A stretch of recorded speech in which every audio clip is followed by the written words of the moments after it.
But the beauty of sports and F1 for me is subjectivity, right? There's something in there for everyone. So for Karun Chandok as a Sky F1 broadcaster, no less, the internationally syndicated broadcaster, by the way, to say something as ridiculous, even with his tongue very firmly in his cheek, as go and watch another sport. Who are you talking to, bro? Like, I think that's absolutely outrageous. Honestly, to say that I've never been more outraged by something that an F1 commentator says is not an understatement. They weren't sold DTS on technical prowess. They weren't sold the 2021 season on engineering spectacularity. They were sold it on competition at the front, and they were sold on interesting races and interesting narratives. And that's not there. They've got a very flat, unilateral narrative to sell. And when that isn't there, they don't have anything else. Sky tried it last year with Any Driven Monday, and it might have been the worst attempt at gaining a younger audience I've seen in my life, respectfully, because you know I love Naomi. At this point in 2023, the first thing that Checo needs to work out is how to actually drive the car. Oh my God. Because without that, all of the other stuff is moot. He's playing the long game. He's never going to win the title of Red Bull. He knows that. And the fact is, he thought he might. Oof. And then Max Verstappen duppied him in Miami. Exactly. And what did he do in Monaco? He shunted it into the wall in Q1. Get this guy out of it. Next topic. Hello and welcome to another episode of the Shakedown podcast. With me, I have my co-host, Shez. How are you doing, sir? Good. It's been too long, man. I know it has been too long. And with me also, deputising for my guy Baxty, is my brother, Nyasha of Quick Stop F1 podcast fame. How are you doing, sir? I'm good. It doesn't matter how you're doing. Do you know, like, all I've been doing is watching old WWE, WWF videos. Bro, I love it. It's so good. Oh, and I think those promos, I think they invented fan cams. I've realized now. Oof. Like, all these fan cams you're seeing are basically just WWE promos from back in the day. I don't hate that. That's neither here nor there. Mate, you know what? That's another conversation for another day. But I was tempted, Nyasha. You nearly lured me in. Should we talk some F1 this midweek? Because a couple of topics that I want to get to. First and foremost, I watched the Sky F1 podcast on Tuesday when it came out, as I always do. Karun and Tony and Crofty and someone else. What's his name? Matt, I don't know, the bloody...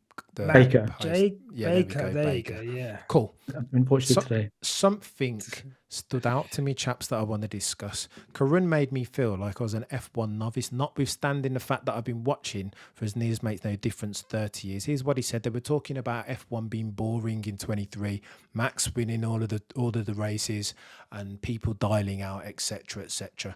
Crofty did the Sky Sports F1 thing and said something to the effect of, if you're not excited by an F1 car going 170 miles through Maggots and Beckett's, then ... Karun interjected and said, then go and watch another sport. Lads, I've never been so mortally wounded and offended. I just thought, where is he going with that, Shez? I will come to you first. To Karun's statement, you react how, sir? Yeah, I think that's... Immediately when I heard that, and Crofty shut it down very quickly, I felt like he's not really... He's watching F1 for himself and doesn't really see it through the eyes of someone who isn't as cultured in it, perhaps, as he is. Go on and Shez. What do you mean by that, bruv? Say more. So Karun, for me, and this is across all platforms, this is across Sky and all the podcasts and things he does, he comes across as a F1 super fan. Brundle always uses the phrase that, you know, he uses his driving career was basically just a setup to inform him of his broadcast career, right? And Karun, I think, is sort of modeling himself on that as well. And and he's got a lot of knowledge, huge amounts of knowledge, huge amounts of experience. Like he's encyclopedic in terms of what he can recall of sort of stuff from the 80s and 90s. Which is fair, Shez, but does that give him the right? But yes, I agree. So this is my point, right? That I think the problem is that with all of that knowledge and all of that encyclopedic sort of insight, he's sort of lost the wood for the trees a little bit. And there's a lot of assumption that everybody watches F1 in the same way that he does. And my big problem with that, and it's something that we've talked about before, is that, look, there are so many different aspects of F1. Having a season that is on the face of it boring, and I don't think it is, like, just so it's clear, I'm not bored by this season, but that's because I have found other things to enjoy. But those things are not being brought to the forefront in the way that they should be. And Kurun doesn't really understand that either, and he's just pushing his agenda forwards without really understanding what everyone else I've wants. Never been, Shez, I'll say this to you, bruv. I've never been so offended by an F1 broadcaster in all my life. Nyasha, talk to me about this, bruv. It is strong, and I will justify it shortly. You go first though, bro. What F1 don't realize, and what people like Karun, I think, don't realize, and what annoys me the most, is that they have literally made it their be all and end all to draw in the casual fan. Everything they've done is to draw in maybe not even the casual fan, but the new fan, the fan that, okay, after 2 or 3 years, they've got some F1 knowledge, but it's not going to be as deep as someone like ourselves who've been watching F1 for like the majority of their lives, right? The nuances that we have, the understanding we have, the technical, even just the base technical knowledge that we have, or appreciation that we have, for a car going through, Cops and Beckett and whatever. Like, I get it. However, F1 has essentially invited a bunch of people back to the after party, and they've said there's loads of girls there. Come through. There's girls galore. And I've come through, and there's no girls. There's not a single girl there. And that's what people feel like. You drew me in with this shiny package in DTS, or you drew me in with this incredible season in 2021. The regulations change, and every time I turn on the TV, the same guys winning, the same teams winning. There's not a fight at the front. In fact, the fight at the front is done before a quarter of the race is finished. So, of course, there's going to be backlash on that. And you can't then, which is why I'm even a bit annoyed with Crofty's comments, to be honest, saying if you can't appreciate, the intricacies of F1, then, then you'll never get it. You'll never get it. They weren't sold DTS on technical prowess. They weren't sold the 2021 season on engineering spectacularity. They were sold it on competition at the front, and they were sold on interesting races and interesting narratives. And that's not there. So obviously, Karun's comments are fly in the face of everything F1 are trying to do. Don't go and watch a different sport. Please, your employees would go bust if that was the case. But even Crofty's comments, they don't understand their new audience. That's why we've got Daniel Ricciardo and, some A-list celebrity trying to do a Twitch stream. And that's why we've got people watching less races than they used to. Tickets in some places going down. And that's, I think, the bigger problem that was shown by, I guess, the ignorance on the Sky Sports podcast. Love that, Nyasha. I was, let me tell you why I was shocked, because I've always identified as a part-time casual, part-time purist, yeah?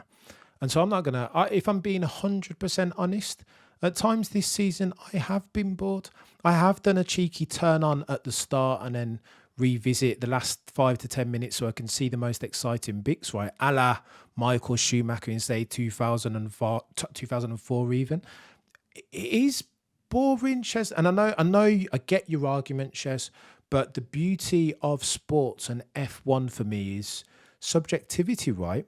Every man or woman will watch that sport for something different. Some people love the fighting at the front like me. Some people love the technical aspect and the background stories that not too many people are paying any attention to. Shez, there's something in there for everyone. So for Karun Chandok, as a Sky F1 broadcaster, no less, the internationally syndicated broadcaster, by the way, to say something as ridiculous, even with his tongue very firmly in his cheek, as go and watch another sport.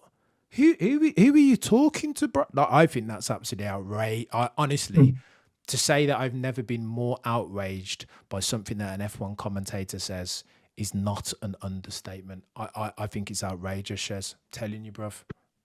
Yeah, and that I think is the problem, is that it speaks to a lack of ability in being able to communicate what needs to be communicated, right? That what Karun needs to be doing is to be able to communicate what he finds, what he is passionate about in F1. And there is a lot to be passionate about, and there's a lot of stuff in there that he finds interesting that other people, even the casuals that you're talking about, would find interesting if he was able to communicate it properly. And that is the problem that I think that F1 has at the moment, is that they have a very they've got a very flat unilateral narrative to sell, and when that isn't there, they don't have anything else. And just like Nyasha said, they were brought in on the back of a season that is unlike any other season before. Yeah. And probably since. Once in a lifetime. It's not going to happen again. Yeah. And to expect every season to be like that, and to bank your entire audience on that being, you're never going to keep that audience if that's what you're promising them. But if you find other narratives and you bring those to the fore and find a way to make those interesting, then I think you've got a chance of keeping the audience that you've just created. So here's let me play that back to you then, Shez. Here's what I think in that you're saying Karun wants to be doing before he starts telling people to go and watch another sport. Tell a story, big man. It's your job as an F1 broadcaster to keep us dialed in. If it's not popping off at the front between first, second and third, then tell us the story of, like you always say, Shez, a Dan Fallows versus an Adrian Newey. Talk to us, explain it to us in a way that we can hitch onto and that TikTokers are going to go mad for, right? Because otherwise, I'm telling you, in 12, 24, 36 months' time, people will be looking back on that clip saying, boy, you should have been careful what you wished for. Karun Chandok, Nyasha, go for it, bro. No, but I think this just again speaks to how behind F1 media is with the sport. And it's like you've got this whole, and it doesn't mean, okay, let me get someone on TikTok onto the podcast because that will bring the TikTok guys to the podcast. Man. That's not how it works. Like, how are you expanding your cast and how are you expanding your personalities to suit what you have? And Karun Chandok is great for explaining to me the intricacies of F1 in a race. Perfect. What I don't think is good, and look, Sky tried it last year with Any Driven Monday, and it might have been the worst attempt at gaining a younger audience I've seen in my life, respectfully, because I love Naomi. She didn't deserve that. But if you're going into the podcast market, already these guys are contributing to an overcrowded podcast market. What's differentiating you? Why is someone going to watch your podcast over P1, Matt and Tommy? Why are they going to watch your podcast over, let's say, even Missed Apex, or these people who have got communities who are able to communicate to them in the way that they can? How are you going to get Gen Z to listen to your podcast instead of a podcast made by two girls in America, right? Like, these are the things that they need to be thinking about. And within those answers, if Karun Chandok is the answer to that, then I don't think they're either asking the right questions or they're actually searching for the right answer. And that's the biggest thing. He's just being himself, bro. That's just him. but is he suited for the product that they're trying to do? And I don't think he is in that sense, in all honesty. Oh, Nyasha, he's not it, is he? He's not it, sadly. And that's not to say that I don't like Karun. When he's in his bag and he's explaining the nuance like that, I enjoy him for that, right? And his knowledge, his depth of F1 knowledge is like encyclopedic, right? So Yeah, for that, I've got to give him some credit. But I just again, it begs the question: if you can say something like that on a podcast that's going out to millions potentially. I don't know how many people are subscribed to definitely Sky not One's millions. YouTube. Probably not millions, but maybe nearly 900 and something thousand at last count, I think. Yeah. But 25% of whom will be new to F1 on the back of Drive to Survive, probably, maybe even more. If you can say that to them, even tongue in cheek, again, Nyasha, I don't know, man. Something's a bit off with that. Shez, talk to me, bro. No, I was just going to say, I mean, that line was silly. It was like, I don't think he was thinking when he said that. But that's the problem, Shez. Yeah, but the thing with Karun though is that later on in the podcast, he's saying stuff that I absolutely do agree with. You know, like I know that we've clashed.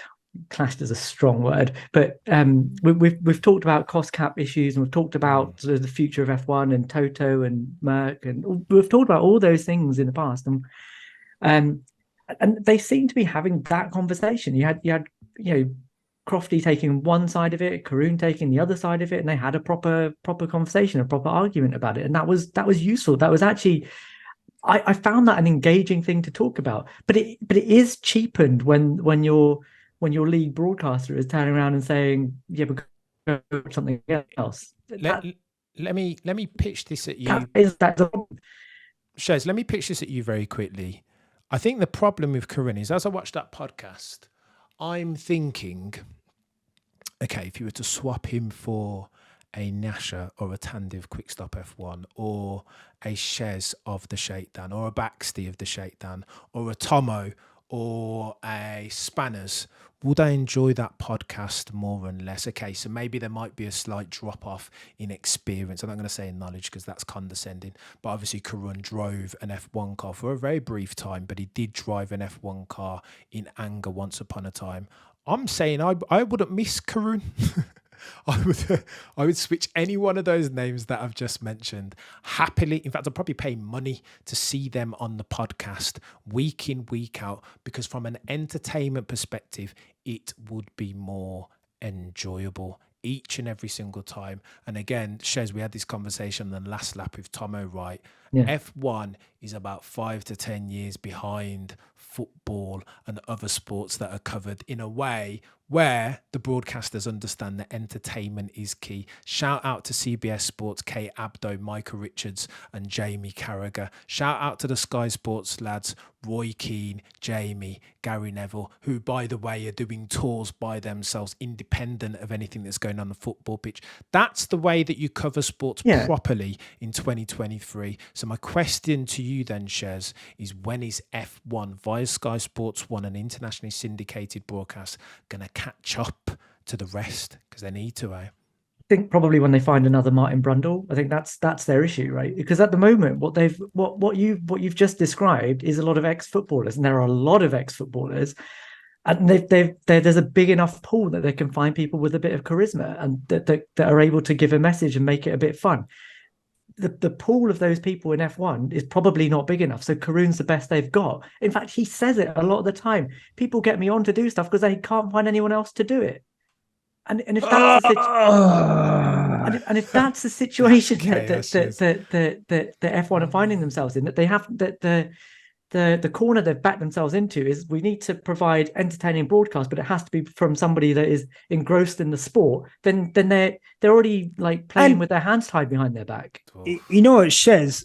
There's not often someone makes me rethink how I think about F1, especially F1 media. But what you've just said there, I've never even considered the fact of, like any sport, every sport has former people there, right? You have to, because that's the base knowledge. If someone's tuning in at home and someone's talking to them, you want to know that that person has got a base knowledge of what they're talking about. And credibility, right? Yeah, exactly. Thank you. Credibility is the exact word I was looking for. And in F1, you're so right. It is such a small pool of people, which is why I was kind of surprised the Resta went, because he was ostensibly the youngest one, but they kind of replaced him with Naomi essentially. And Naomi is the kind of new generation of racing driver, and I guess Danica Patrick as well, racing driver who has raced recently in whatever series, whatever one, but they made it to the rank of professional racing driver and can give that point of view. And with F1, that pool is so, and within motor racing, that pool is so small. But maybe, look, who knows? What's that podcast? The one the pit stop guys went on, and then it went mad with the F2 drivers. Screaming Meals. Right. These guys are starting to build their own media platform. So who's to say that one of those one day might not be plucked to go to work? So the more that these younger guys in F2, in F3, maybe in F1, who knows, right? Nikita Mazepin is going off doing DJing, right? I'm not saying that, he could ever come and do F1, but F1 drivers, and I say this quite a lot, I'm always saying like Naomi, I feel like Naomi could be doing so much more with her, with her platform that she has in terms of like business-wise, sponsorships, whatever. But that kind of like monetizing your brand and monetizing your skills and expertise. F1 is not just behind football 5-10 years in media, but it's behind 5-10 years in people being able to diversify what they do, their platforms, and taking it into something else. If you really think about it, the first person to ever really do that was Lewis. And now we're seeing drivers after that, Daniel Ricciardo probably the next after that in terms of monetizing their brand and their platform. Lando Norris probably going to take it to the next level, we'll see in the next 5 to 10 years. Charles Leclerc potentially as well, but they're still so behind. And I think that is going to be an interesting development, Shez. Who is going to be the next Martin Brundle? Who's the person? I thought it was going to be Button. There was a season a couple years ago. There was a season a couple years ago where they were doing like, when they were walking through history kind of thing, and it was like the Sky Sports advert. And there was one point where Martin Brundle was doing the grid walk, and then the next frame was him doing it with Button. And I was like, oh, is that the passing of the... I thought that was the passing of the torch. It back quick. But, but Button doesn't want to do that. And that's fine. And also maybe Button doesn't have the capability to do that. But I still think Jenson Button's a better pundit than, I'd say, most of the F1 pundits that we see on Sky Sports. We've gotten very techie very quickly then. Who's better than Button? Karun's better than Karun's 27 gazillion miles on the Sky pad, yeah. But why does it have to be a driver? Why does it have to be a driver? It doesn't have to. It doesn't have to be. But I guess if you're a syndicated platform, there's not too many sports where the person that is giving you an analysis has not played that sport. I can't think of any. Okay, so that's where I think F1 has a problem. Is that it's only focused on the drivers. If you're trying to bring the technical aspect into it. Okay, yeah, sure. Yeah, find a pundit that isn't. They've got is it Bernie Collins? Yeah, Bernie Collins. Yeah. She's sharp. She knows what she's talking about, right? Yeah. That is a voice I'd like to hear a bit more. Yeah. All right, but I can't think of anybody else at the moment. That's because they're just never there. I can think of somebody. Let me help you out, bruv. There is somebody that big elephant in the room right about now. A chap called Nico Rosberg, if anybody remembers. He doesn't want to do it. He doesn't want to do it. Honestly, he doesn't want to do it, but they need to sit him in a room, Nyasha Shez, and put a check. He makes too much money. There's not a number big enough. Yeah, there's not a number big enough that can make Nico Rosberg full-time pundit. But Nyasha, he's the guy, eh? Yeah, if there was a dude that had the knowledge and the attitude and the charisma and everything. But the reason why... Go on. The reason why is because his paycheck is not tied to it. Yeah, he can say what he wants. He can say what the wants. fuck he Exactly. wants. And he does. He does, because it's not tied. His mortgage is not tied to Sky Sports, so he can get on. He can annoy the team bosses. He can annoy the drivers. He can annoy the pundits, because he knows they'll always ask him back. And even if they don't, I'm in like renewable technologies. I've got a freaking X Racing or Nico Rosberg racing team in Extreme Racing. I've got a car full of classic cars. I've got a YouTube channel that probably does better than the Sky Sports channel. Like, he's smashed it. And those names I was talking about before, him as well. He's diversified his monetization credentials outside of racing into something far bigger. And I respect him so much for it. Bruv, he's a dangerous man, unshackled by the usual rules of engagement that the others are. And I think that's they need to sign him up, bruv. I'll tell you that much. Segueing very quickly onto our second topic of the day. I need to talk to you guys about Checo Perez, because it's getting a bit techie out there, isn't it? Mr. Checo Perez, the Mexican Minister of Defense, if he's still worthy of the moniker. Let's talk about this fella. Let me ask you this question. Nyasha, I'll come to you first, bruv. Yeah, go on. I asked the question, ironically, since we were just talking about the Sky Sports F1 podcast, I pitched the question at Nico Rosberg a couple of weeks back. What are the lessons that Checo Perez can learn from his 2016 experience? And what I meant by that, how do you beat an unbeatable teammate? Because let's be honest, Nico Rosberg, on driving talent alone, had no right to beat Lewis Hamilton to that 2016 championship. So let me pose the question to you, Nyasha. You're Checo Perez. What are the 2 or 3 steps that you're taking to try and bridge that gap to an unbeatable teammate, quotation marks, in Max Verstappen? He's got to go to the mountains, bro. Like, he has got to. Nico Rosberg locked himself in a hotel room for 12 months with a newborn baby at home and said, I'm committing myself to this task. He pretty much defied any opportunity of a harmonious team in lieu of making it as uncomfortable as possible for Lewis in that team. He got an incredible amount of luck. Let's not gloss over this, okay? Lewis Hamilton had 3 engine blowouts, from my mind, that I can remember, if that's correct. Plus at least double that number of grid drops because of mechanical failures in.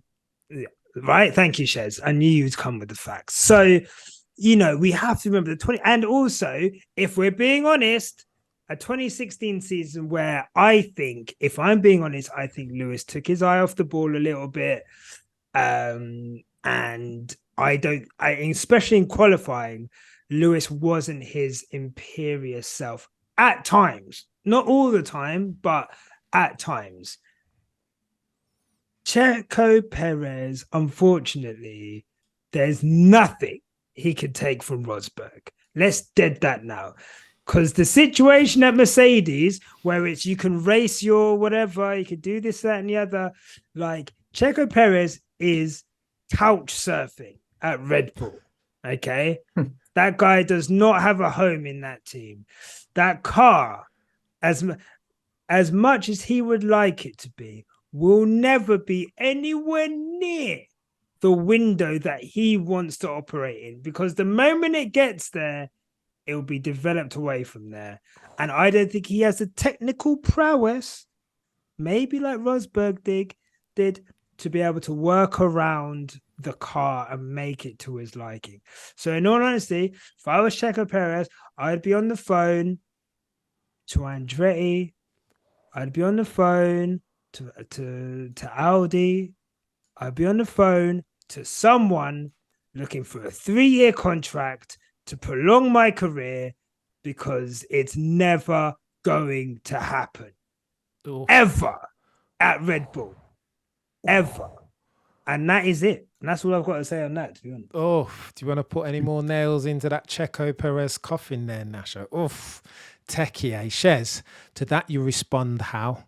I mean, it's an attractive proposition, isn't it? For Checo, at least, to kind of go, oh well, somebody else has done it before, so maybe there's a magic bullet that I just haven't got, some little key that I need to turn that's going to unlock this level of performance, or this influence in the team that's suddenly going to bring Max down a peg or two. I think number one, the base problem is that in between 2014 and 2016, where Lewis won the first two titles, Nico Rosberg was easily the second, was always finishing second or close to Lewis. It was never sort of Lewis finishes first, Nico's qualified 18th. It was never that. Whereas at this point in 2023, the first thing that Checo needs to work out is how to actually drive the car. Oh my God. Because without that, all of the other stuff is moot. All of the bringing everything, making it uncomfortable, turning the team, none of that works if you can't get the car in Shez, position. Yeah. And Shez, back to your point earlier about when Hamilton had the grid penalties or whatever. Do you know what Rosberg was able to do when Hamilton wasn't in first? He was finishing first. Stick it on pole. Drive pole, the distance. finish first. Yeah. Done. In the same car. In the same car. Exactly. We've just had a video that I had to clip today about why a man finished 22 seconds behind his teammate the same tires. When he finished on the same tires finishing, and he was 4 places ahead of him on the grid. It's embarrassing. I'm sorry. That I actually feel sorry for Nico Rosberg when people bring up Checo Perez in his name, because Nico Rosberg actually got the job done. Oh. He capitalized on every opportunity he could. You see, Miami. Someone reminded me of Miami the other day. Wasn't Max in like 9th? That's the worst one, bro. It's just nonsense. It's embarrassing. You don't even have the baseline to be able to attack him. None of the rest of it matters. They can have a conversation. Hold on, I take both of your points, but sometimes you just need like like you're climbing a wall and there are no cracks. You just need something to just get a hand and a foot in, right? And surely at this stage, I can't see another move. And again, I do like to play the King's game when I get time, but I can't see another move for Checo Perez other than to unsettle his teammate, right? To go hard like a bull in a china shop and just start to be a bit like a bit rogue, Shez. Get a bit rogue, and then Shez, just quickly on this, and then after that, the confidence comes, the momentum comes back. You know what I mean? You see Max making a couple of mistakes, and then you're egged on. Surely, roll the dice, Checo. At this point, you're getting spanked, mate. It can't be stasis. That's not the answer, Shez. Surely. Sure. Yes, you can try and unsettle him. Sure, anything's worth a try, but it's. Just to come back to the times that Checo has actually beaten Max this season, which is what, twice, I think this year is one in Saudi and one in Baku. Both of those times, Max had a massive grid drop, so he was either at the back of the grid or sort of out the top 10 and coming back through. At a point in the season where the car was still being developed.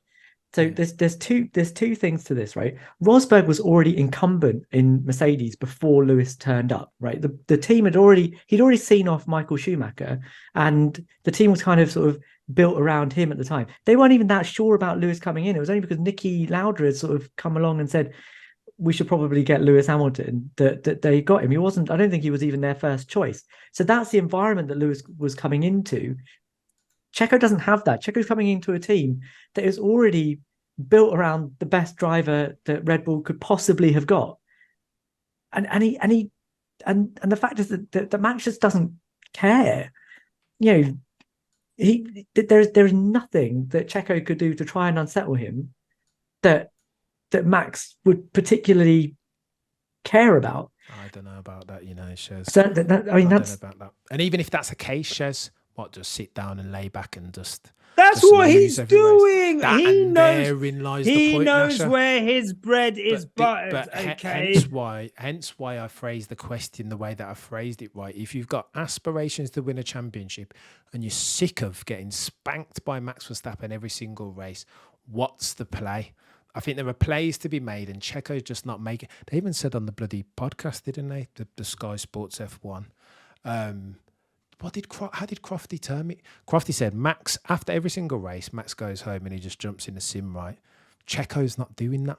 Yeah, I majorly disagreed with I that. know you don't like that. This Shez. Max Sim thing, like, honestly, don't piss me off. The problem with that is that for that to work for Checo, Checo needs to find a DeLorean, turn it into a time machine, go back to when he was 5 years old, and then start practicing from then. Because starting to go back into the sim from now is not going to get him to the level that Max Verstappen is. Because Max has been doing this since he was 5 years old. But Shez, I don't think it's. I don't want to get too micro and focused on the sim.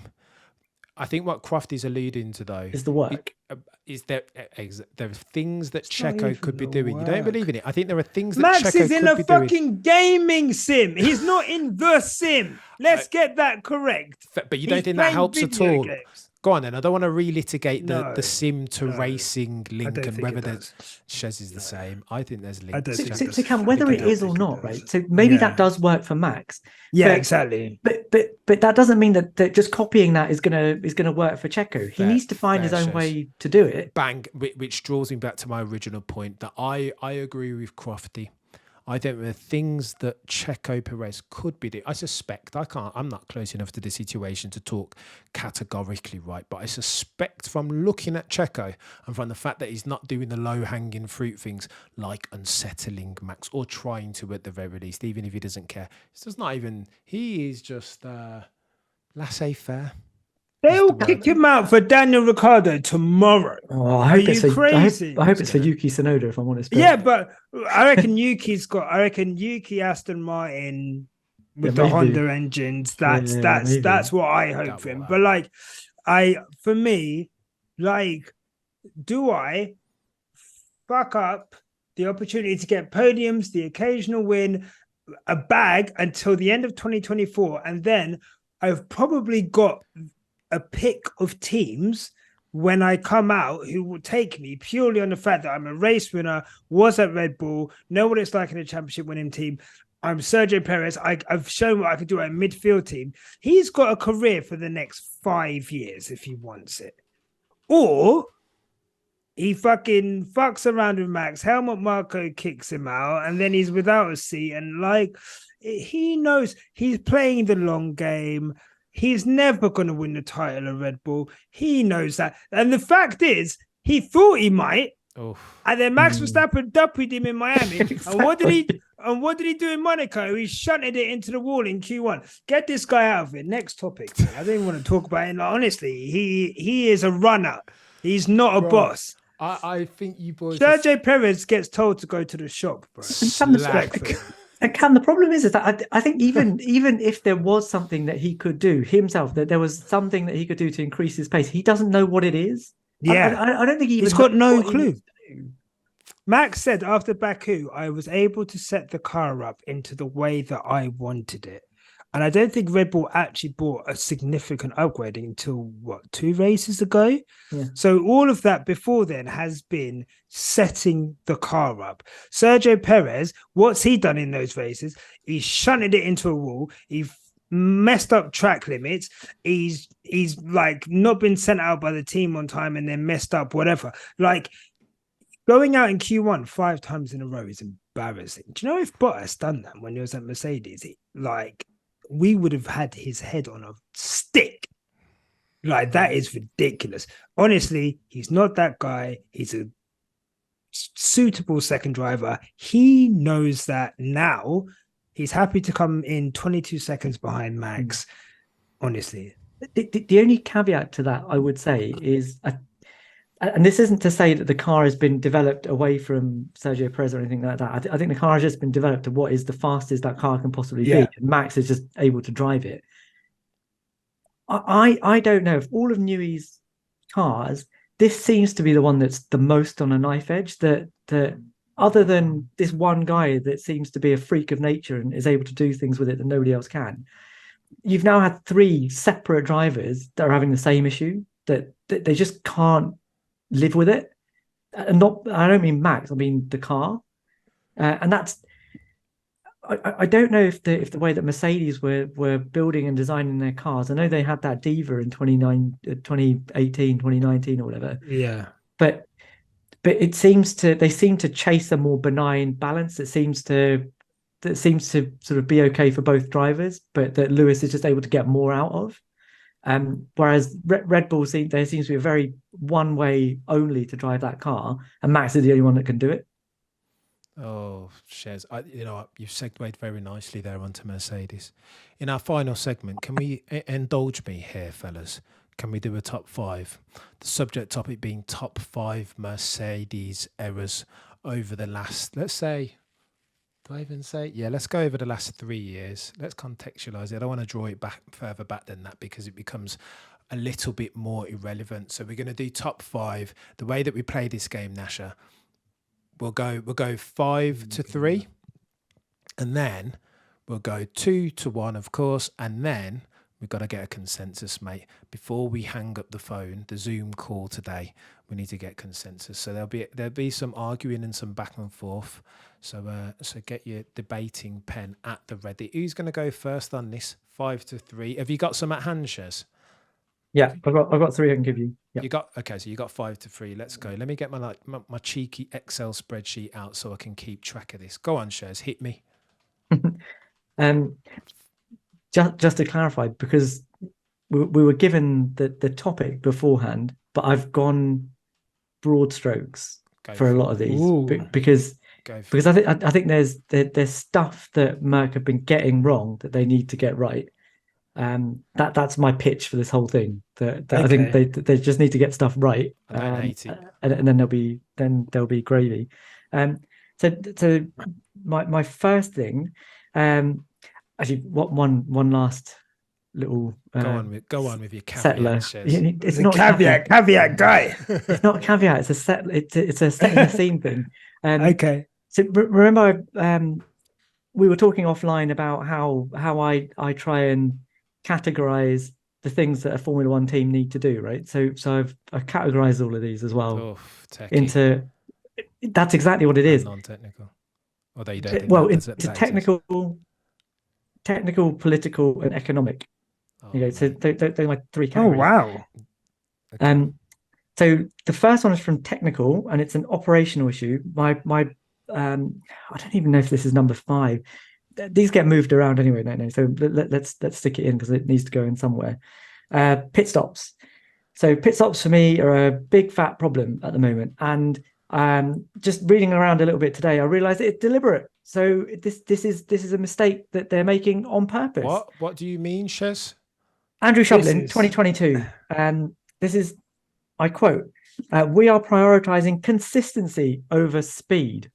Oh my God, is he having a laugh? Stops. Wait for it. It doesn't get any worse than Wait for it. He said that there's so much, that the weekend is so compressed and there's so much stuff to do to the car that we're spending all of our time getting the car ready that we then don't have enough time to do pit stop practice.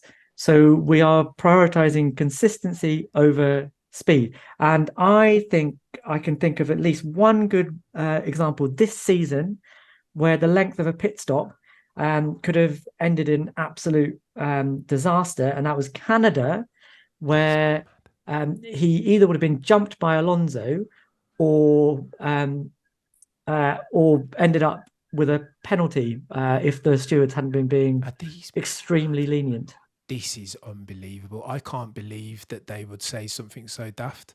Genuinely, The mind boggles. What are you talking about, Shovlin? What are you on about? What are you talking about? Go on, sorry, Shez. I digress. Not at all. Pit stops was your 5th. Your 4th was? Right. 4th, I'm going to go strategy, which has generally been conservative. I think this goes back to my notion that Merck is still stuck in that we are dominant. We have the fastest car by 5 seconds. We can whatever strategy we come up with, we're still going to win the race. They still have that mentality. And my specific example of that is Zandvoort last year, where again Lewis wasn't pitted under the full course safety car. Russell was, and they had the information from Silverstone that year that if you leave the lead car out on aging tires, they're just going to get swallowed up, and they left him out on aging tires, and he came fourth, I think, in the end after challenging for the lead of that race, and and that was probably. They pitted Russell from behind him, well. because he was asking to be pitted. But I mean, ultimately, that's not really the team should know what's going on. Got to deal with that shit, bro. Right. So and that comes on the back of, I know we're only going back 3 years. That comes on the back of Hungary 2020 and Austria 2018, both of which were fairly egregious victory losing strategy calls. So that's number 4 for me. And my final one, number 3, and I'm only putting this number 3 because I think 2 and 1 are pretty, they need to be in there. Communication, and they've now done this twice this season. Communication to their drivers during qualifying led to the collision between George and Lewis in Barcelona. And then again, yeah. I'm really being generous to George here. I really am. Communication error, super generous, because it happened. It happened again, obviously in Spa. Though that really was down to George just turning in. But Hungary this year, they obviously left George out of Q1 by. They seem to have this thing in quali where they know that they don't have a car that's quick enough, so they always want to come out right at the end of the session when the track is at its best. But it leaves them no leeway in terms of, like, if there's a yellow flag or a red flag, that they don't have any margin, and it's caught them out like too often. So that's 5 to 3 for me. My top 2, I think I'm pretty happy with, and we can argue about them. Go on, Nyasha. Talk to me. 5 to 3. I feel like a lot of my ones are like strategy errors, to be honest. We talk about like mistakes, right? Yeah. Okay, so Mercedes includes Lewis, right? Oh yeah, of course. Okay, cool. So I'm gonna say that one of them was Bahrain 2020, which essentially cost George the opportunity of the drive of a lifetime win twice, by the way. Not once, but twice. And I just think, oh no, but he got punctured the second time, right? You got punctured. But anyway, the fact that they put the wrong tires on, and then like putting the wrong, that's some Ferrari shit. But how are you messing up this young guy? He's been driving a tractor this whole time. You put him in a car, he absolutely duppies Bottas. You pit him. You give him the wrong tires, bro. Like, that is heartbreaking. And also, I guess, you know what, actually, maybe I'll just say the 2020, you know what, scrap that. The 2020 season strategical errors, which cost Mercedes winning every race. Mate. Because they would have won every race. Monza, pitting Lewis under a closed pit lane. Russia, who the fuck told my man to start from the fucking, I don't know, but Lewis would have won that race, obviously. And then we've got Bahrain,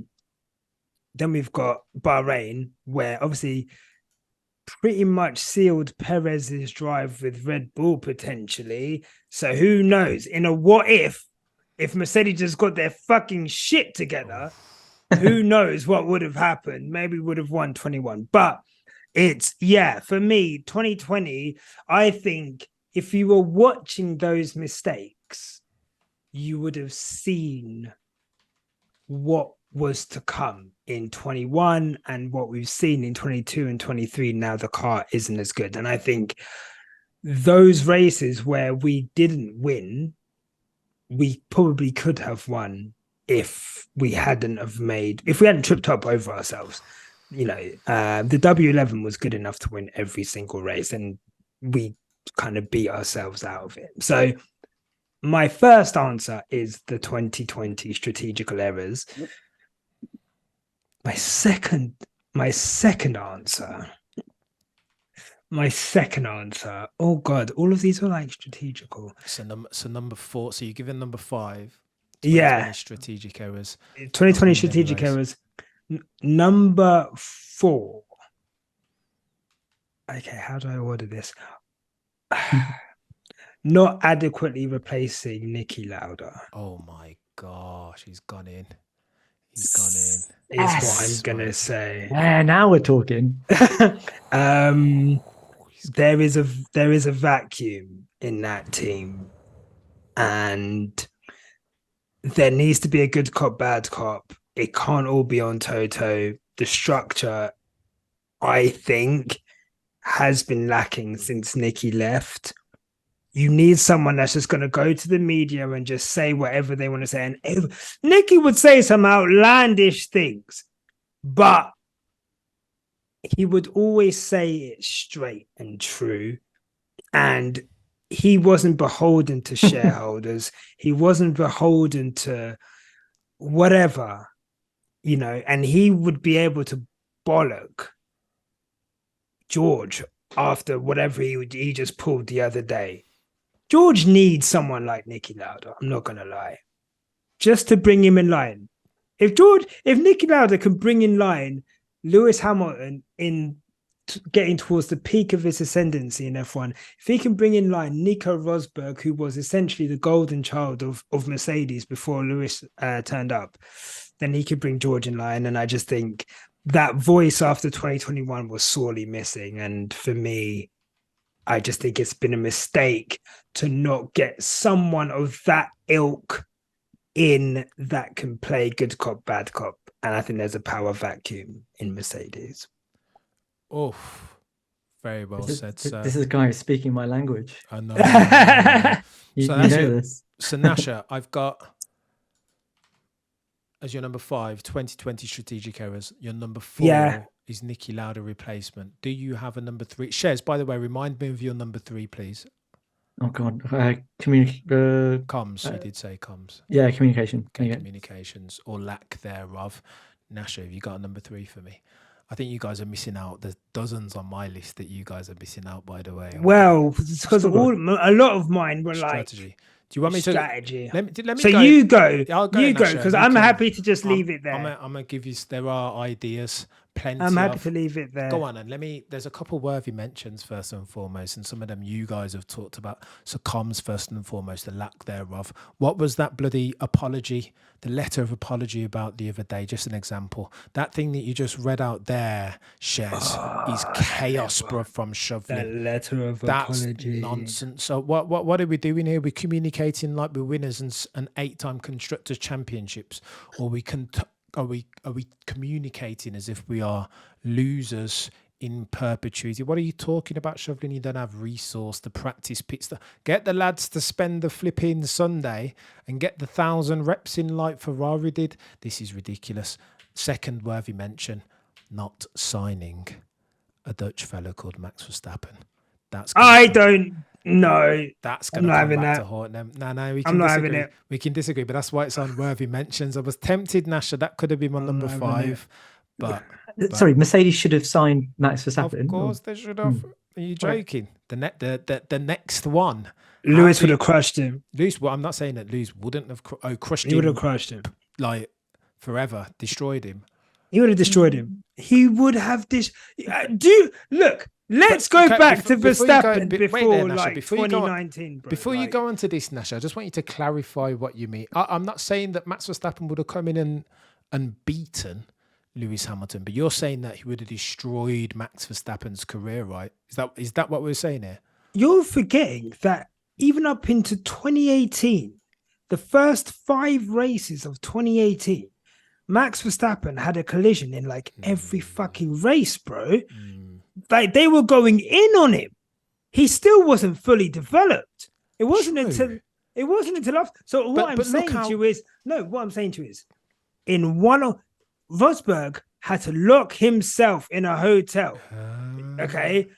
As a fully formed adult, had to lock himself in a hotel because Lewis was dunking on him. 14, battling freaking Bahrain. What people always forget is Lewis was on much older tires. He would have bullied the 16-year-old Verstappen, bro.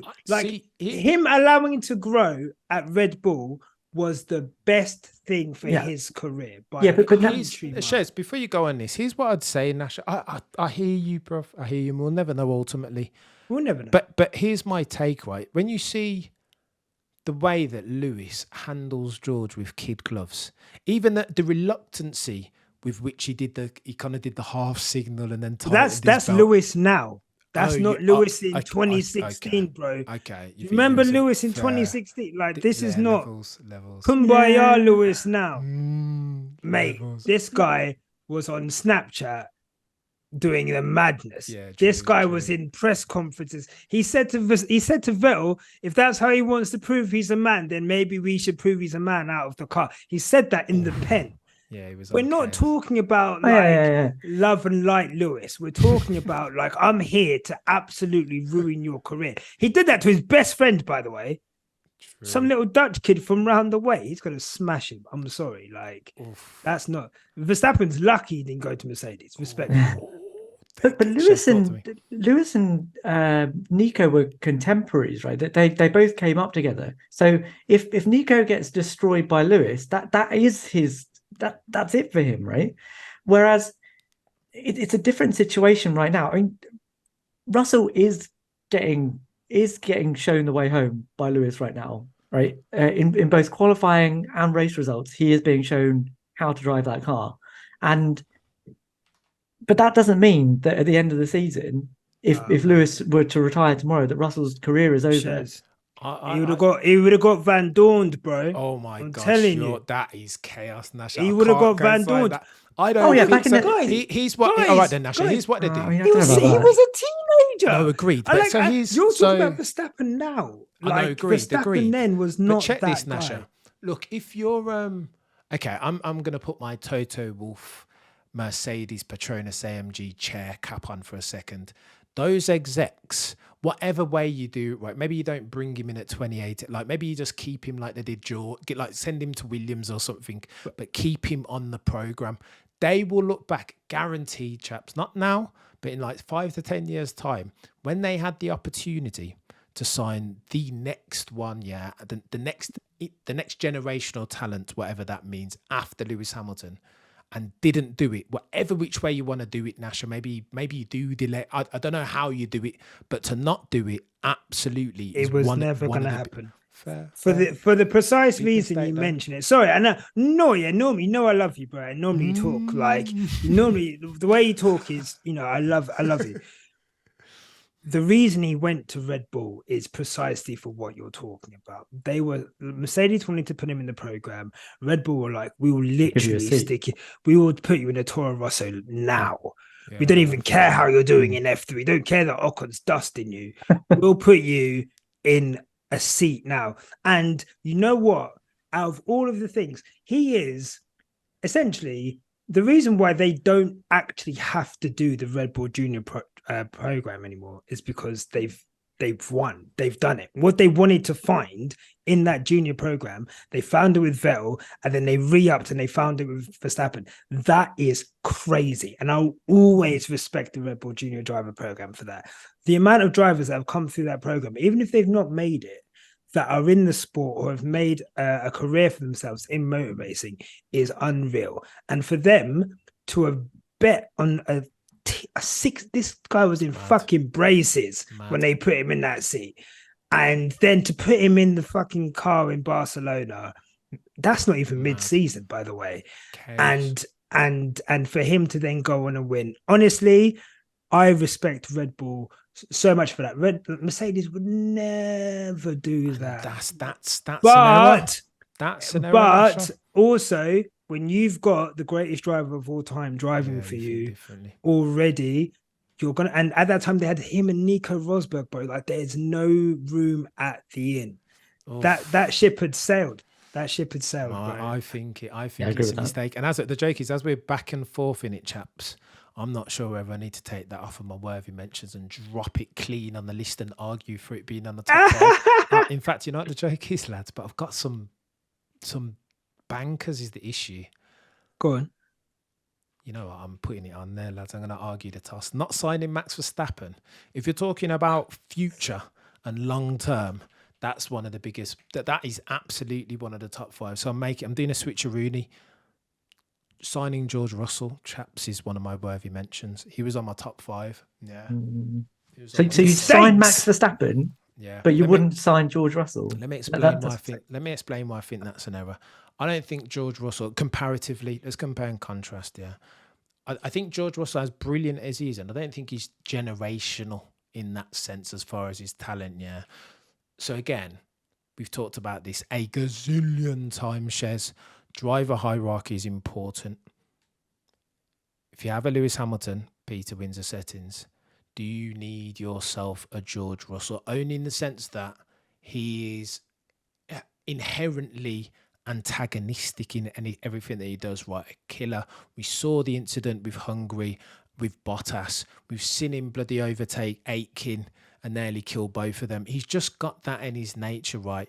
If there's a bod that you need in that car because of his intergenerational talentness, Max Verstappen is the guy. George Russell is too antagonistic, Nyasha and Shez. George Russell's antagonistic, but you want to stick Max Verstappen in there? What I'm saying, here's what I'm saying. No, let me explain it. No, all right, I'll explain it to you. There is a level of talent. This is the old Ron Dennis thing, right? There is a level of talent with which you will accept a certain level of antagonistic. What I'm saying to you, I don't think George is at that level sufficient to where I, as a team principal, will tolerate the level of antagonism that he brings. Max Verstappen, on the other hand, you got to I don't agree. I don't agree with that, man. No. Max and Nico in the same team caused some of the worst friction we've ever seen in a Formula One team ever. You want 2023 Lewis with all of the stuff that Max wouldn't even kneel. You want fucking Max in that team. Go on then. I'm not saying that's important. Whoever thinks whatever they believe. I'm just saying we will hold it. We're going to have to argue it, chaps, because it's in my top 5. Go on, then let me go through quickly and try and stage it. It is going to get crazy things. I'm telling you, it's going to get chaotic, but I'm going to argue for it hard and fair. Watch this. Okay, my number 5. There's a techie now, lads. Pit stops at number 5. Been a nonsense, an absolute shambles for the longest time. And when Chauvelin's coming out and saying something so nonsensical as what you just quoted, Shez, I'm not even sure that pit stop should be higher. I think it should be higher. Anyway, number 5 for now. Number 4, strategy. For all of the aforementioned examples that you both have cited.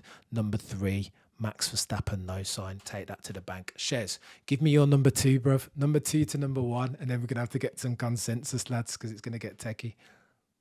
Okay, so number 2 was moving James Allison away from frontline technical director. Shout. Especially when a brand spanking new set of regulations was about to come out. The reason I say that is because they already know from the 2016-2017 changeover that actually having a bit of consistency means that you can sail through that. You're not having to work out a new technical system. Donate it, Shez. Donate hierarchy or whatever. So that's number 2. Okay, fine. I don't need to argue very much about that. And then number 1. And this seems to be my new bandwagon at the moment. Go on. I think that Toto and Mercedes should have appealed whatever happened. Fair. 2021. Techie. Save it, Nyasha. So you've got your all right. So Shez is number 5 in order. 5 to 1. Pit stops, strategy, comms, moving Allison out to Ineos Britannia, and then AD appeal. Or lack thereof. Nyasha, give me your 3 to 1. This is going to get mad in a minute now. Okay. Not in any particular order, but... just 2 and 1. I think I know. What was your 3, Nyasha? I didn't really give you a 3. Don't worry about me. Don't worry about that. I'm just going to give you a couple more. Go on. the decision not to move away from the side pods at the end of last year and to carry on with the no side pods this year was just crazy. Like, for them to be fooled by Brazil, and to carry on that clearly, and whatever it was, whether it was the side pods or whether it was a floor or whatever, right? Whatever concept that they're talking about that had the W13 being so bad and then kind of deciding to continue with it into this year and then having to basically do one test in Bahrain and realize that this is bullshit and have to change it and waste another year is just honestly just ridiculous. And then maybe controversial. Go on. Lewis Hamilton, Baku 21. Oof. Are you going number 2 or number 1 for that? Whatever. 2 or 1. I don't care. Whatever you want. Go on. We can let's put go it. Lewis Baku 21. The old break magic. Don't hate it. That is bad. I'm sorry. Like, I love Lewis. Like, no one could talk to me. I've literally built a whole platform out of being the first pro Lewis Hamilton platform in the world. No one could chat to me about Lewis Hamilton. Love it. He knows that he fucked up that day. We know he fucked up that day. There's like, it is just like in the context of that season. Of course, again, because I think some people need you to like spell it out every time you mention it. So Lewis was robbed. Okay, whether you like it or not, Lewis was robbed. However, that situation, that's 25 points. That is 25 points. Like, and no matter how you spin it, it was his fault. And like, yeah, I think it's like a colossal mistake. And honestly, I think the first mistake I'd seen him make for a long fucking time. I mean, maybe Imola was that season as well, wasn't it? So Yeah, I think Imola turned out all right. Imola turned out. Imola. We lucked out with Imola. Mate, that was not good. It doesn't even feel nice saying that, mate. But championship costing. I'm about to start welling up. Nyasha, have you got any more for me, big man? Are we going to put that at your number 1? Well, to be fair, like my other ones were all like strategies. So examples. like I put like Hungary 2021. Oh man. Hungary 2021 was indefensible. Whoever's fault it was. And are you not Abu Dhabi non-protest, not in your top 5? Lewis asked them to not protest. I think we're gonna need to go on this one. Look, I think at the end of the day, like Lewis asked them not to, and I think I'm not going to speak over the person who was most egregiously done over by that. And I think also ignoring what he's asked you to do in the name of doing it for him, I think there's a lot of tones and things which are overstepping with that. Secondly, from my understanding, going to there was, if not the likelihood, there was a possibility of being not allowed to start the season if we're in like the appeal process with the sport of arbitration or whatever. And that's just not a realistic outcome for a team like Mercedes. Like, you can't not be in the season protesting. And, you know, at the end of the day, as much as I want them to, they're not freedom fighters. They're a multi-billion-dollar fucking capitalist company. And, you know, as much as I'd love them to fight the good fight, I think you have to know who you're supporting when you're supporting them. And that's not Mercedes. So for me, I get it. I do. But I think that it was just never going to happen, especially if Lewis said he didn't want to do it. All right, cool. Cool. Fair play. Don't hate that.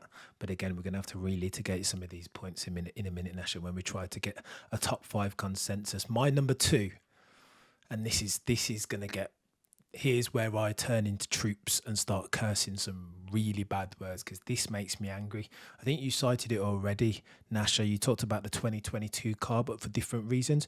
You talked about the design philosophy, a couple bits and bobs, sub notes that I've written about the 2022 car. Again, like you said, following through, carrying forward that design philosophy, that ostensibly failed design philosophy to 2023, and not learning from 12 months worth of data and porpoising and instability. The rear is absolutely, it's cardinal. Shouldn't do that as an 8-time constructors championships. But here's where I will see you that, Nasha, and I will raise you this: stopping the development of the 2021 car mid-season in the heat of battle to focus on a 2022 car, and then bringing that zero pod design, is the most cardinal thing, the most nonsense thing that I've ever seen in F1. How you are in the middle of a close battle. That thing went down to the wire, right?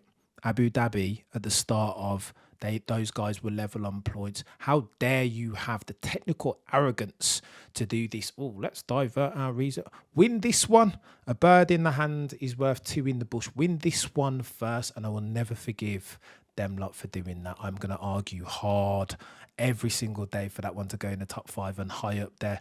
Number 1 on my list, Abu Dhabi protest. I lack of guys. Nasha, come on, Nasha, I hear what you're saying, bro. guys. I catch this. Let's talk about this like adults and not do you know what I mean? Nasha, I hear what you're saying. You've made very good points about not overstepping. If Lewis didn't want you to do it, then don't. You can't veto over another dude's circumstance. He was burned by this the most. Even with all that said, Nasha, that they didn't follow through, at least on the protest, still burns. But they couldn't. So, well, maybe they couldn't have. They fundamentally couldn't. But I tell you what, Nasha.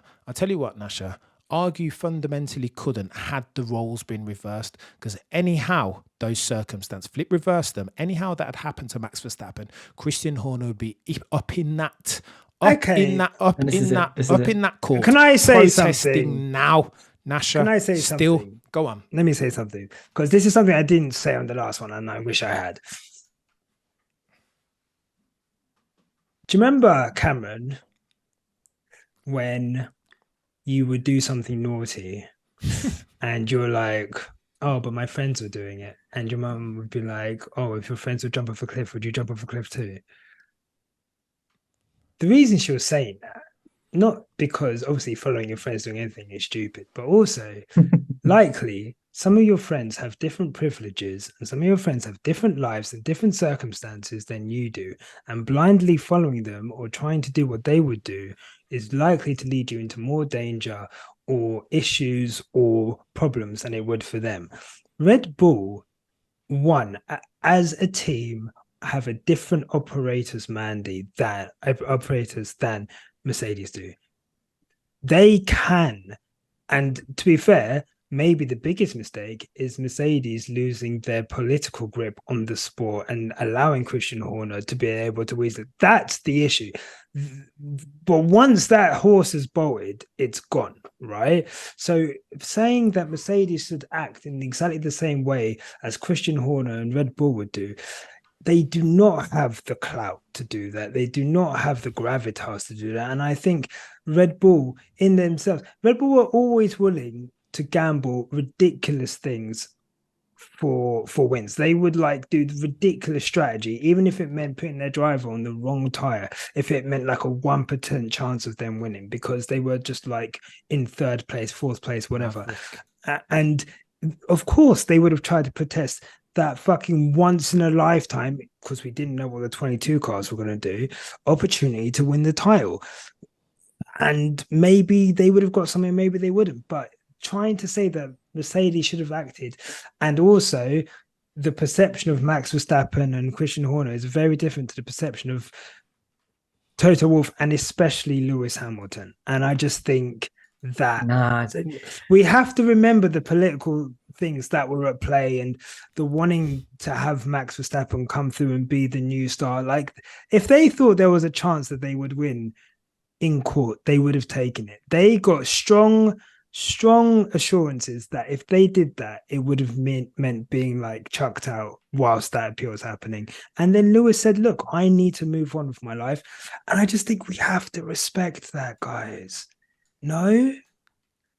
Oh, I think this is After you, bigger. Shez. I think this is bigger. Shez, save it, bruv, because we're going to have to argue about getting these into top okay, 5 yeah. consensus. Save it. All right, look. So common. So the ones that we have in common on our respective lists, 22 car. Me and Nyasha have got that in for different things, but same overall thing. Abu Dhabi appeal. That's a common denominator. Communications. I know I don't have communications. Oh, this is techie now. Strategy. Me and Shez have got strategy. Let me have a look at Nyasha's Niki Lauda replacement. Is that going on, Shez? That's techie. So the Niki. So look, the Niki Lauda one. I think that fits in with my Abu Dhabi one. Because I think there's so much wrapped up in that Abu Dhabi appeal, so much to talk about. All right, so go on then. Give me the headline. Give me the wrapping, the framing, Shez. If Niki and the Abu Dhabi appeal, what are we talking about? A lack of strategic assertiveness. What are we? A lack of political nous, right?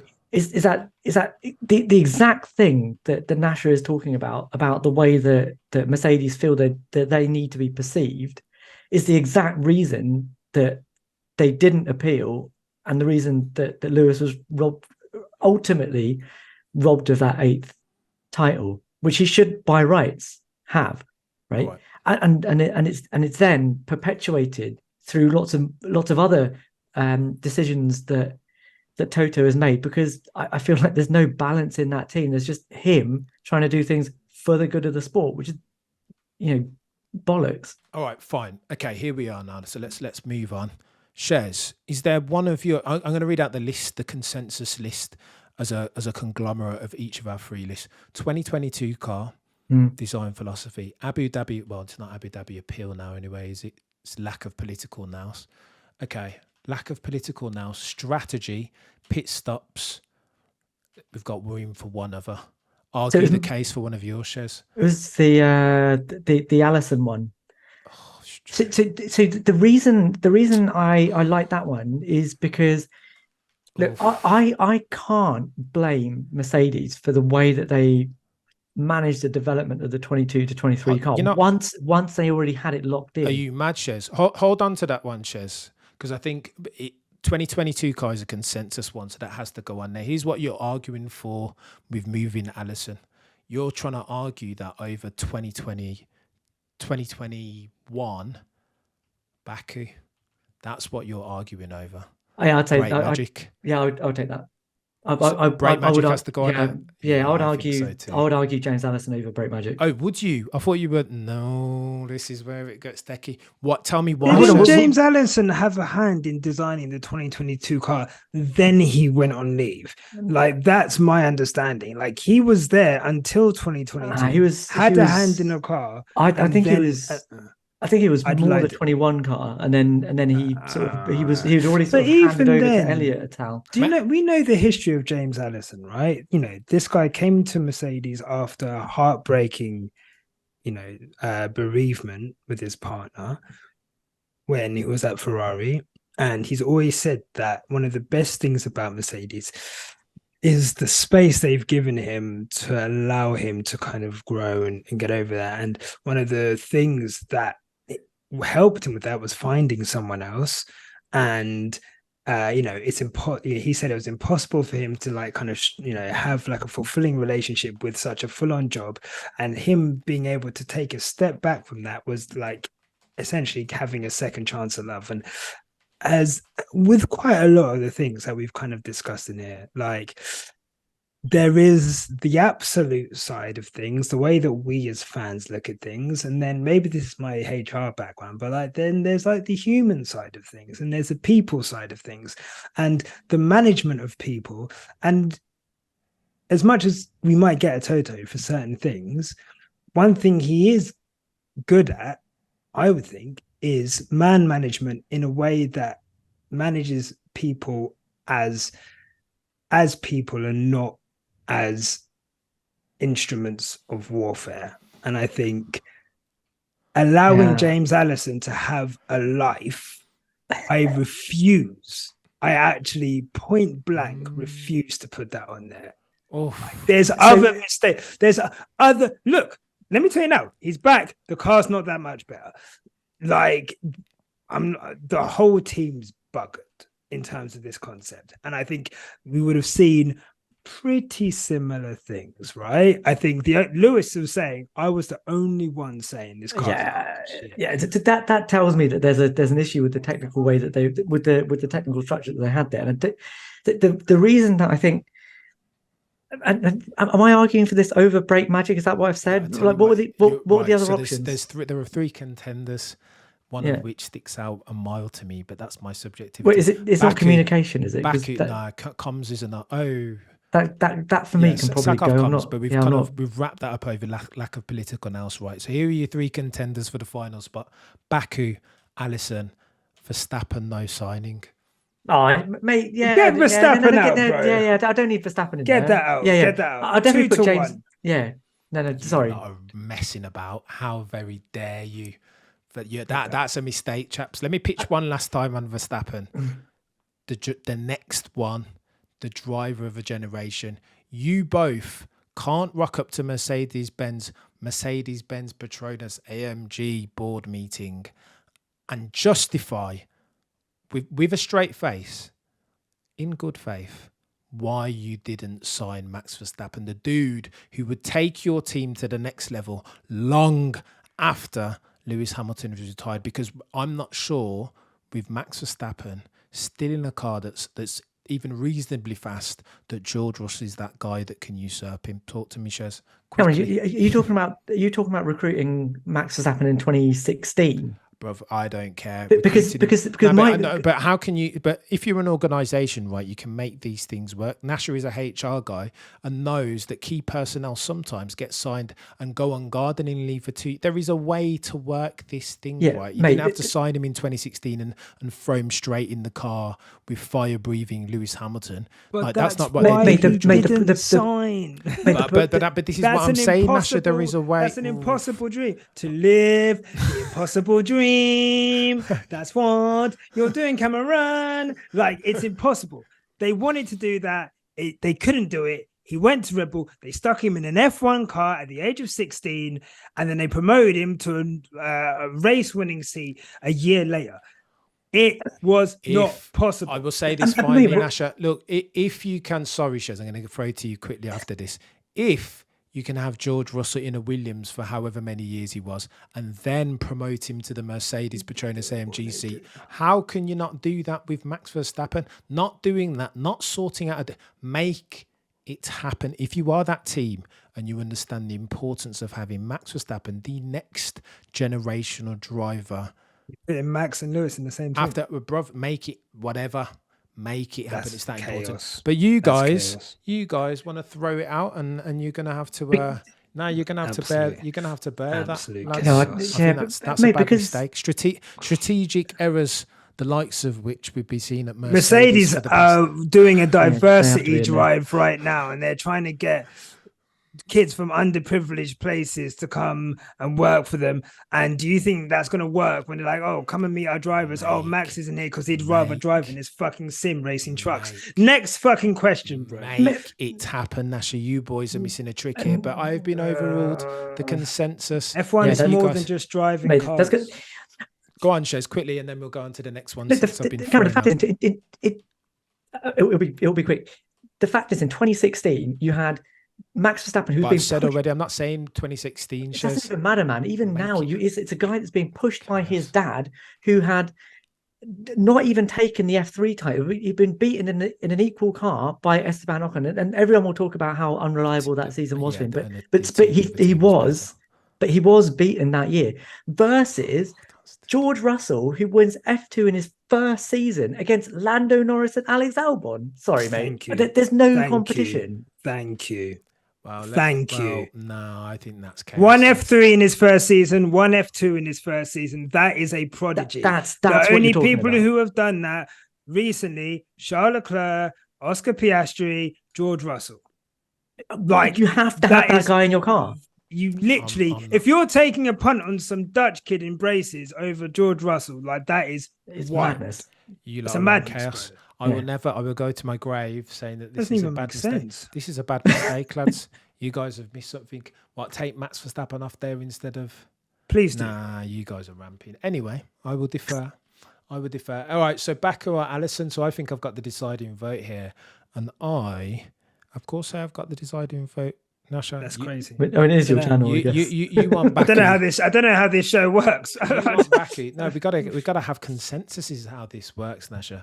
And Shez, how's it consensus if you're choosing? That doesn't feel like consensus to listen, me. So we got all right. Look, currently our top 5: 2022 car design philosophy, strategy, pit stops, lack of political nous. So that's 4. Yeah, we've got one final spot. None of the things that I've said have gone on there at all. Oh, bro, but that's that's the point of consensus, I think, Nyasha. Nobody picked your bits. Don't bring me on the show again. 2022 car was on your list, Nyasha. What are you talking about, man? Oh, okay, cool. 2022 car was on your list. But Niki Lauda replacement, political nous. That's on your list. Okay. Strategic errors. He wrapped it up.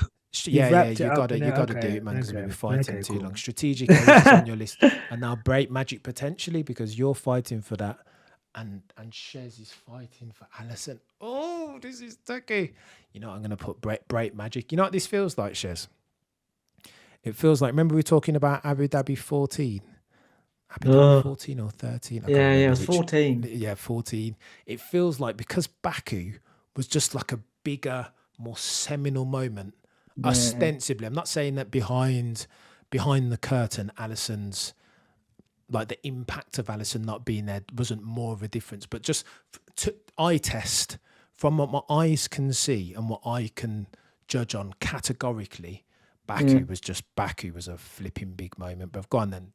Can I fight? So respond very quickly. So my counter to that is Baku was a single event in time that had a very immediate consequence that was actually nullified towards the end of the season anyway, right? That actually needed. That bit I disagree with. I complete that second piece that you said there, Shez, that it was nullified. Well, no, it wasn't nullified because obviously Lewis ended up losing the championship. But had he had those 25 points, and again, this is massive butterfly effect. You don't know what could have happened. Yes, but tack those 25 points on. And the whole thing could have been different. Let's go back. Yeah, but we can talk about the 0.2 millimeters in Brazil. Maybe they should have appealed that a bit harder and not been sent to the back of it. So all of those things add up. But ultimately, he got to the end of the season and he won that race essentially without a massive sidestep by the race director. Right. Whereas I feel like the James Allison thing has a longer. As more far-reaching impact. I'll take that on board, but you're not convincing me, Shez. Baku is going on our top 5. So our top 5 consensus, 2022 car, Baku, strategy, pit stops, lack of political nous. There is your 5. What's the order, chaps? This is going to get techie now. At number 5. Oh, now we're doing the order. Nyasha, this is what I'm saying, man. You better argue. How do you guys do this every week, bro? Every week. This is very intense. Mate, it's chaotic, but it has to be. Bloody right, these are things that we care about. Go on, I'm going to pitch you guys on Verstappen. No, I'm joking. Number 5. I'm going to go Baku at number 5, I think. I think that's probably the weakest. Yeah, that's fair. One. Yeah, that's fair. Yeah. All right, then, cool. So we've got our number 5 by consensus. And then in at number 4, I am saying pit stops. And then... Yeah, I'm not mad at that. What are the ones after that? Pit stops, strategy, lack of political nous, and 2022 car. Yeah, I think pit stops probably 4th is Bang. Yeah, All right. yeah, so because we it's got a consensus. 5 to 4. I agree Happy. with that. Number 3, chaps. I'm gonna go. Let's go strategy, because those other two ones are absolutely humongous. It's number 1 and number 2 where we're gonna have arguments, I think. Strategy at 3, and then I am going. I think political nous in number 2. No, 2022 cars got to go first. Nah. Do you know what? Yeah, that's what I'm saying. That's what I'm saying. I'm saying 2022. So you guys are gonna say no 22. No, 22 cars got to be number 2. Negative. Yeah, agree. Yes. Negative. You boys are ramping. Number 2. No, I'm not having it. I need Political nous stop covers it. so much. The cost cap fucking breach. Yes. No one said anything. Yes. We just fucking accepted it and rolled over. Yes. The 22 car is on us, and that's whatever. Political nous covers, if you want, Abu Dhabi. It covers the Brazil fucking whatever. It covers so much. Like, it covers so much. Yeah. And it's actually handicapped us. And it's for the last 3 years, and it's still handicapping. And us. It's pervasive of that team. It's what defines us. And it's what I keep telling you, Cameron, man, that the glory years of Ferrari were characterized by Ross Brawn saying, we are not here for the good of F1, we are here for the good of Ferrari.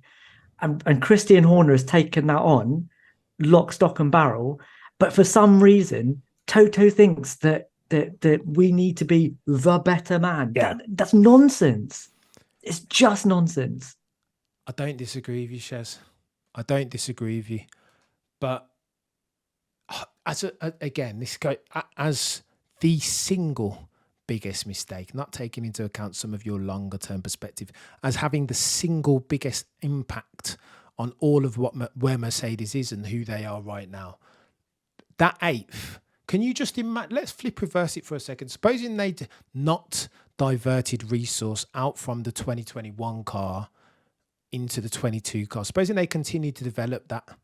Because remember, this was 21 was marginal gains, right? It was close. Seeing the landscape in 21 the way it was, and still diverting all of their resource into that 2022 car. But by the end, though, they did absolutely enough.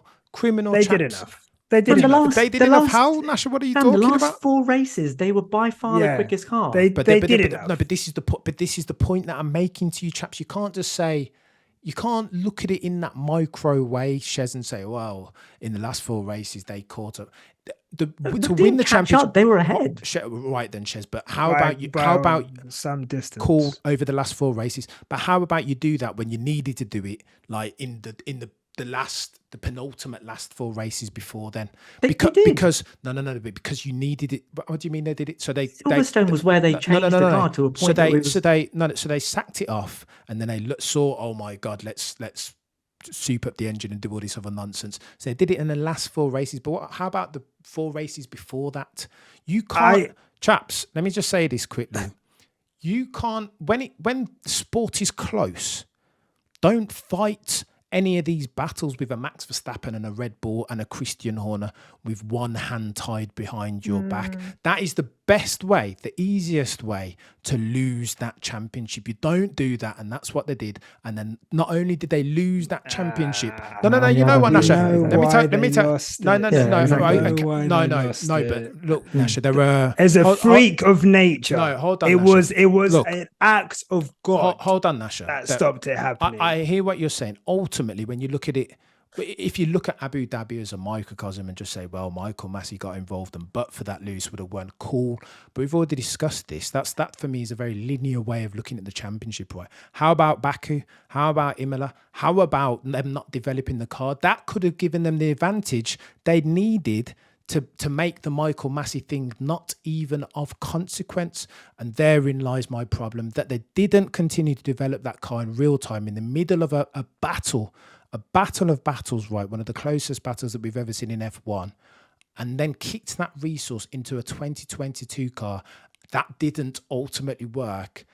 I'm sorry, chaps. That has to be number 1. Shez, hit me, bruv. No, I can't. The problem that Mercedes had wasn't about development. They had a car that was won the first, won 4 or 5 out of the first 6-7 races. The problem was that the regulations had changed for that season, so the normal development program wasn't gonna cut it, but it did anyway. No, Like Lewis disagree, turned Shez. up in Bahrain with a car that should not have won and won. He turned up to Portimao in a car that shouldn't have won, and then had a bunch of lucky escapes as well. And then from Silverstone onwards, their car was at least as quick, if not quicker.